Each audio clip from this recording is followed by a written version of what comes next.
Olbia, Terranova,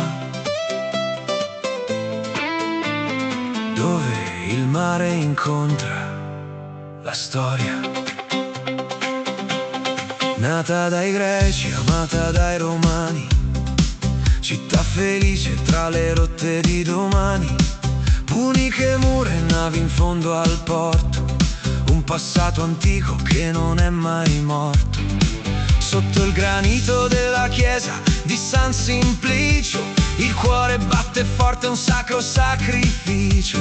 Dall'isola bianca guardiamo l'orizzonte, mentre il sole sorge dietro l'alto monte. Olbia, regina della Gallura, porta del mare, bellezza sicura.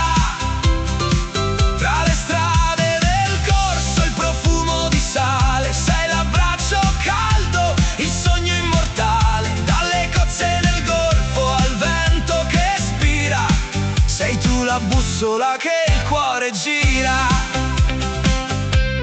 Cresciuta in fretta, città di frontiera, dalle palme del lungomare alla sera. Porto rotondo, i sogni di smeraldo, l'estate che esplode in un bacio caldo. Ma resti fiera col tuo spirito vero, tra Pittulongo e lo sguardo fiero. Non sei solo un transito, una meta fugace, sei la terra viva che ci dona pace. Olbia, regina della Gallura, porta del mare, bellezza sicura. Tra le strade del corso, il profumo di sale, sei l'abbraccio caldo, il sogno immortale. Dalle cozze nel golfo al vento che spira, sei tu la bussola che il cuore gira. Vola il pensiero verso il castello di Pedre, sopra la piana, tra le querce e le pietre. Olbia che corre, che guarda al futuro, ma tiene le radici nel muro più duro.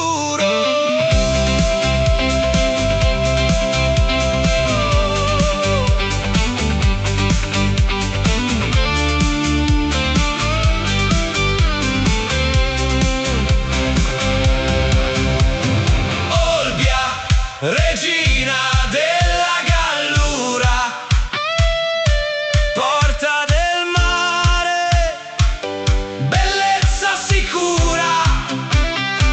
Tra le strade del corso, il profumo di sale, sei l'abbraccio caldo, il sogno immortale. Città felice